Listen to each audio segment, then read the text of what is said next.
বলছেন সফরের মানদণ্ড কি, কোনটাকে সফর বলবেন? এই ক্ষেত্রে দুটো মত রয়েছে। একটি মত হচ্ছে 48 মাইল বা আনুমানিক 80 কিলোমিটার।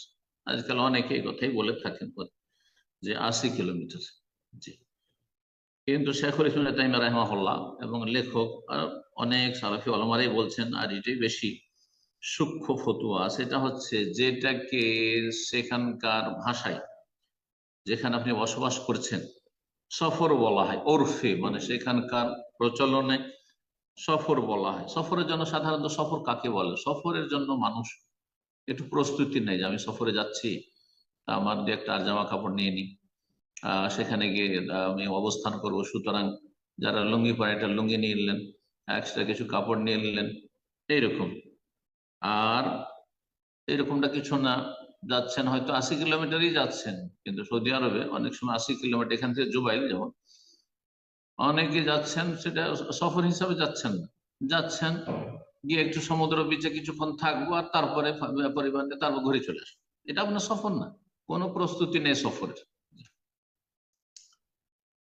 অনেক সময় অনেক দেশে 50-60 কিলোমিটার সফর হইতে পারে, 80 কিলোমিটার কোনো শর্ত নেই।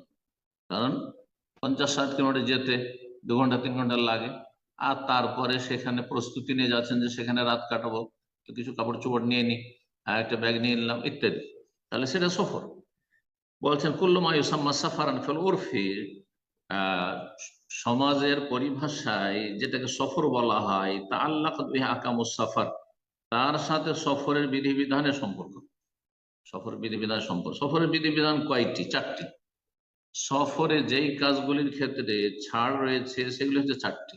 1 নম্বর হচ্ছে কসর, 4 রাত বিশিষ্ট কসর করা, জোহর আসর এশা।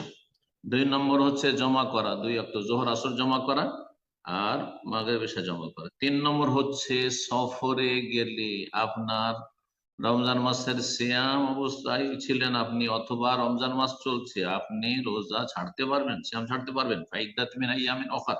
এটি তৃতীয় মাসলা সফরে। 4 নম্বর মশলা হচ্ছে যে সফরে থাকলে মোজার ওপর 3 দিন 3 রাত মাসা করতে পারবে। এই 4টি হচ্ছে সফরের আহকাম, গুরুত্বপূর্ণ বিষয় আমাদের। আমরা জানছি অনেক সময়, কিন্তু আমরা একসাথে হয়তো কেউ জিজ্ঞেস করলে বলতে পারবো না অনেকে।